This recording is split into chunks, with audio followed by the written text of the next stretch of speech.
አባታችንለት ነው ሰርፕራይዝ እናርገው።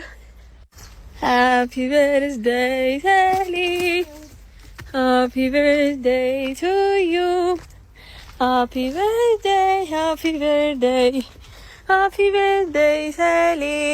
Oh, are you one? No belu. No.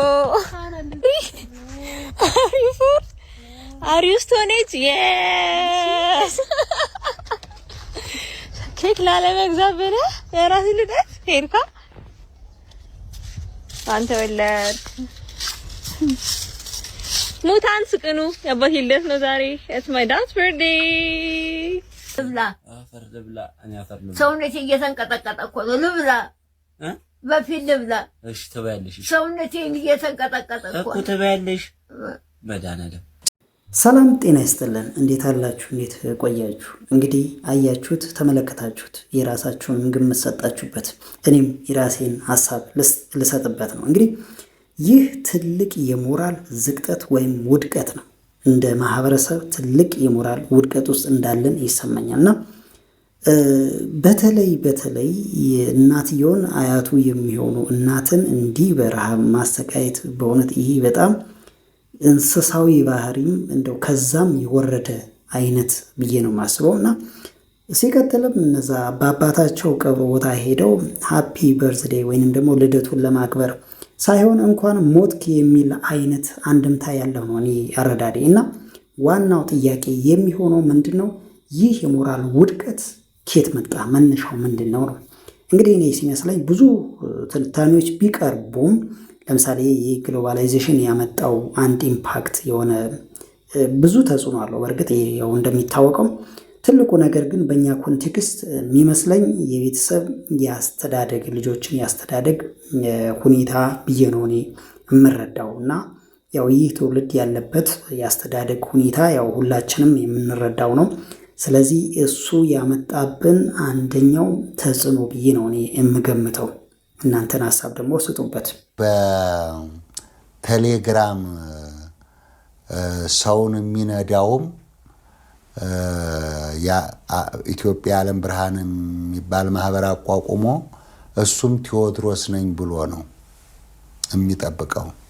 ስሙን ማወቅ እንችላለን ባታ? እኔ ስሙን አላውቅም፣ ስምን መጥራት አልፈልግም። ምክንያቱም እነዚህ ስማቸው አይጠራም፣ ስም አይጠሩ ይባላሉ። ስም መጥራት ጥቅም ስለሌለው ማለት ነው። የዋናው ሆኖ ግን ሰውዬ ያለው ካናዳ ነው። ካናዳ ተቀምጦ የዓለም ብርሃን ኢትዮጵያ ዓለም ብርሃን ብሎ በቴሌግራም ህዝቡን በየገዳማቱ በየቦታው በርበሬና ዱቄት አሸክሞ ጨርሶታል። እና ብዙዎቹ አልቀዋል። ዞሮ ግን እንደነዚህ አይነቶቹ ሁሉ መጀመሪያ የሚጠረጉት እነዚህ ናቸው። መጀመሪያ አለን የሚል ነው የሚጠረገው። ቴዎድሮስ ያለው ዋሻ ውስጥ ነው። በዋሻ ነው ስራውን የሚሰራው። ለዓለም አልተገለጸም፣ ለሰው አልተገለጸም። ግን ዋሻ ለዋሻ እየተዘዋወረ ስራውን እየሰራ ይገኛል። ከዚህ እስራኤል ሀገር የሚደርስ ዋሻ አለ በምድር ውስጥ። ከእስራኤል ሀገር ኢትዮጵያ ውስጥ የሚደርስ ዋሻ አለ። ይሄ ዋሻ የሚገኘው ባህር ዳር ደሴቶች ውስጥ ነው። ከዛ ደሴት ውስጥ እስራኤል ሀገር ይደርሳል። ከእስራኤል ሀገር ደግሞ እዛ ደሴቶቹ ላይ ይደርሳል። እና ምድር ለምድር ዋሻ ለዋሻ ስራውን እየሰራ ነው። ከሱ ጋር ደግሞ በጣም ብዙ አሉ። ጥይት አይተኮስም።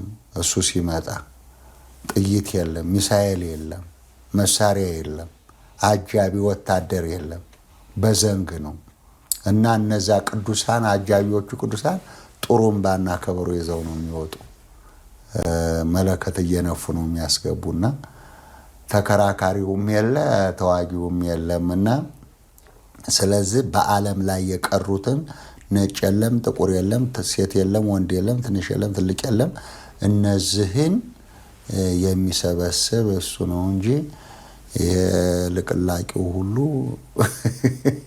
ተለቃልቆ ነው የሚቀረው። ጎበዝ። እንግዲህ ቴዎድሮስ ይመጣል፣ ኢትዮጵያን ይገዛል፣ በሱ ዘመን መልካም ይሆናል የሚባል አፈታሪክ እንሰማለን። አሁን እኚህ ሰው እያሉ ያሉት ያው ቴዎድሮስ ተብለው የተነሱ ሰዎች ጠፍተዋል። አሁንም የተነሱ አሉ። ከዚህ በፊት 7ቶቹ ጠፍተዋል፣ 10ዎቹ አሁን አሉ፣ እነሱም ይጠፋሉ። እውነተኛ ያለው በበረሃ ነው እያሉ ነው። እንግዲህ በዋሻ ነው እያሉ ነው። እንግዲህ ጥያቄ የሚሆነው በዋሻ መኖሩን እንዴት አወቁ ነው። ያው እንግዲህ እኚህ ሰው ብዙ ጊዜ የተለያየ አንዴ ማስጠንቀቂያ አንዴ እንዲህ መልእክት አለ እያሉ ይነግሩናል። እንግዲህ ቴዎድሮስ በዋሻ ውስጥ እንዳለ እንዴት አወቁ? እሳቸው ከተማ ነው የሚኖሩት እና ይሄ ትልቅ ጥያቄ ይመስለኛል። እኔ ጥያቄ ይፈጥርብኛል እኔ ማለት ነው። እና እስቲ እናንተ ያላችሁን ሀሳብ ስጡበት። ሌላው ደግሞ ከትንሽ ሳምንታት በፊት ጎንደር ላይ ፈለቀ የሚባል ጸበል ነበረ በሶሻል ሚዲያ ላይ እንዳየነውና ብዙ ሰው ወደዛ እየተመመ ይገኛል። ጸበሉ በድግምት ነው የወጣው የሚሉ አሉ። እንዲሁም ደግሞ ከጸበሉ እዛ ዋርካው ስር ነው የተገኘውና ዋርካው ስር የኪዳነ ምሕረትም ስዕል አለ የሚሉ አሉ። አንዳንዶቹ በመብራትም ነው አሉ።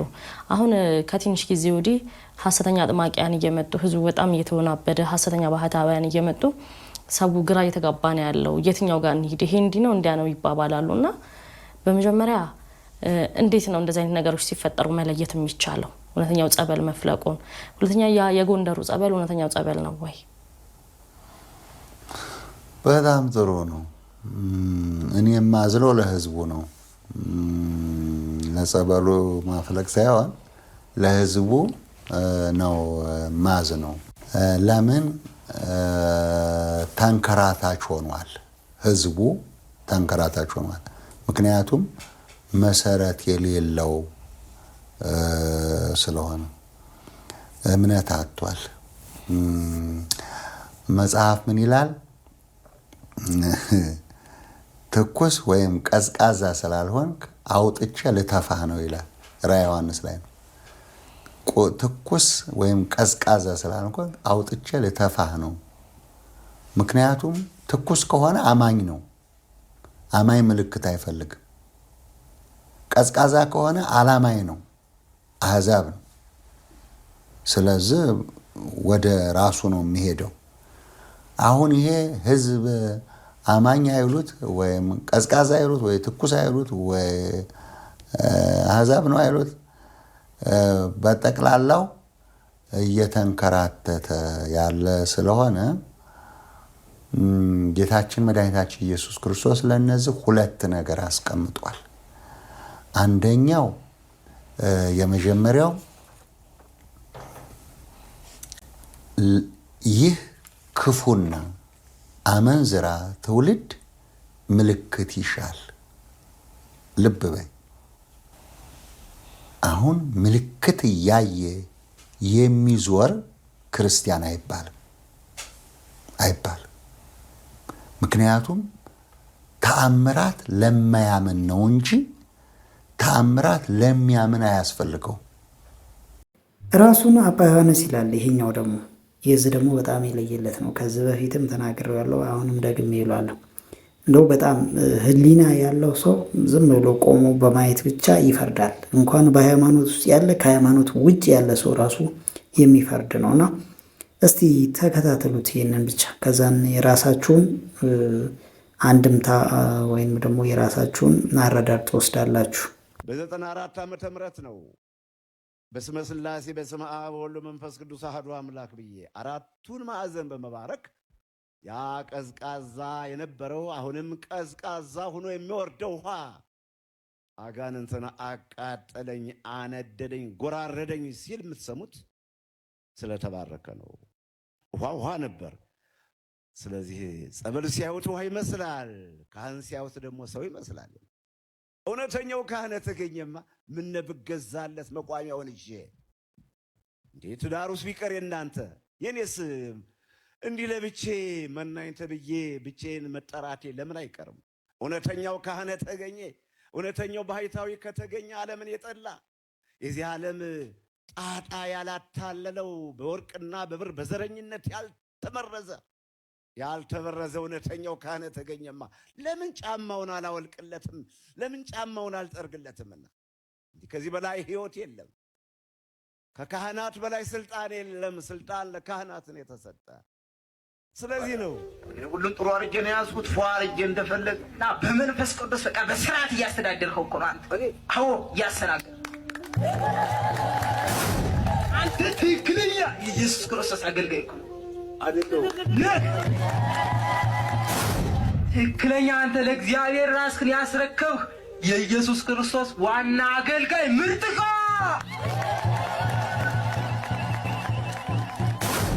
ይጎለኝ የለም። በፍጹም የለም። የሚጎለኝ የለም። የሚጎለኝ ያው ገንዘብ አለመቀበልህ፣ ህዝቡን አለማታለልህ ያ የሚጎለኝ። ግን በእኛ ፊት ኃይል አለ። ወንብር ነህ በቃ ሲወል ገብተህ መንጥቀር አለ።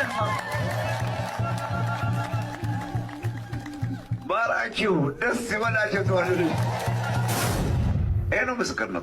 እናንተ ተሳደቡ፣ እኔ ማስተማሬን ልቀጥል። እንደምታዩት እንግዲህ እና አባ ዮሐንስ በህትውና በሰይጣን የተመሰከረለት የሰይጣንን ምስክርነት ተቀብለው ተከታዮቻቸው ምልል የሚሉ እሳቸውም ይሄ ነው ምስክር እያሉ የሚመኩ ይሆናሉ። ሐዋርያው ቅዱስ ጳውሎስ የተመሰከረለት በማን ነው ካላችሁኝ የሐዋርያት ሥራ ምዕራፍ 9 ቁጥር 15 ተመልከቱ። ስሜን ይሸከም ዘንድ የተመረጠ ምርጥ ዕቃ ተብሎ ምርጥ ዕቃነቱ በጌታችን በኢየሱስ ክርስቶስ ተመስክሮለታል። ንጉሥ ዳዊትን ብትመለከቱ እንደ ልቤ ተብሎ ተመስክሮለታል በእግዚአብሔር። ስለዚህ ዳዊት እንደ ልቤ መባል በማን ነው? በእግዚአብሔር ነው፣ በሰይጣን አይደለም። መጥምቀ መለኮት ቅዱስ ዮሐንስ በጌታችን በኢየሱስ ክርስቶስ ተመስክሮለታል። የማቴዎስ ወንጌል ምዕራፍ 11 ቁጥር 11ን ተመልከቱ። አማን እብለክሙ ይተንሣም ትውልደ አንስት ዘየዐቢም ዮሐንስ መጥምቅ፣ እውነት እላችኋለሁ ሴቶች ከወለዷቸው መካከል ከዮሐንስ መጥምቅ የሚበልጥ አልተነሳም ተብሎ ዮሐንስ መጥምቅ በማን ተመስክሮለታል? ጌታችን በኢየሱስ ክርስቶስ። ቅዱሳን ሐዋርያት የተመሰከረላቸው በማን ነው? በእግዚአብሔር በመንፈስ ቅዱስ ነው የተመሰከረላቸው። አባቶቻችን ባህታውያን የተመሰከረላቸው በማን ነው? በቅዱሳን መላእክት በእግዚአብሔር ነው የተመሰከረላቸው። ቅድስት ድንግል ማርያም ንጽሕናዋ ቅድስናዋ የተመሰከረላት በማን ነው? በሰይጣን አይደለም፣ በመልአኩ በቅዱስ ገብርኤል ነው። መጽሐፍ ቅዱስን ስናነብ እንደዚህ አይነት ቃል ነው የምናገኘው። በሰይጣን የተመሰከረለት ለሰይጣን ያስጨበጨበ የሰይጣንን ምስክርነት እንደ እውነተኛ ቃል አድርጎ የተቀበለ ባህታዊ እኔ በዘመኔ አላውቅም፣ በመጻሕፍትም አንብቤ አላውቅም። ይሄንን ነው የምንቃወመው። ባህታውናቸው እያደገ የመጣው በሰይጣን ምስክርነት እንጂ በመንፈስ ቅዱስ አይደለም። ባህታውናቸው እያደገ የመጣው በዚህ ልክ መሆኑን ሰዎች እንድትረዱልኝ ይፈልጋለሁ ማለት ነው። ባህታውናቸው ትክክለኛ ቢሆን ኑሮ ተሳዳቢ ትውልድ አያበጁም ነበር፣ ተሳዳቢ ትውልድ አያስከትሉም ነበር። በየማህበራዊ ሚዲያው ፎቶ የሚዘቀዝቅ የሚሳደብ የሚዘልፍ ተከታይ አይኖራቸውም ነበር። የሚሰማለ እንደ መጀመሪያ የሚያዳምጣለ መምህራኑ ሊቃውንቱን የሚያዳምጣቸዋለ። እኔ ባይዘ መምህራኑን እንስማ። መምህራኑ ወጣው ከፊት ይዘምሩልን። አቋቋም ትምህርት ቤት የተማሩ ዜማ የተማሩ በርካታ ሰዎች አሉ። እነሱ ወጣው መዝሙር እነሱ ይዘምሩልን፣ እኛ ደግሞ እናጨብጭብ እናሸብሽብ። እኛ በሙያችን እናገርክ፣ እነሱ በተማሩት ይሁን። ይሄን ነው። ተወዳጆች በያላችሁበት ሰላም ክርስቶስ ከእናንተ ጋር ይሁን። የአባዬ ልጆች ይሄን ቪዲዮ በደንብ አዳምጡ። ይሄን ቪዲዮ በደንብ ይሄን መዝሙር መስማት አለባችሁ። መዝሙር ልጋብዛችሁ ነው። ኮፕሊንክ አድርጉልኝ እባካችሁ። እንዲያው ስለ አባታችን ብላችሁ እባካችሁ ኮፕሊንክ አድርጉልኝ።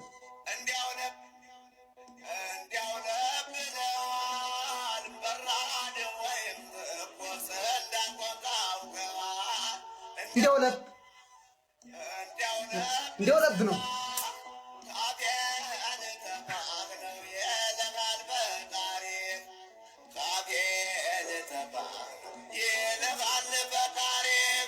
እንዲያው ለብ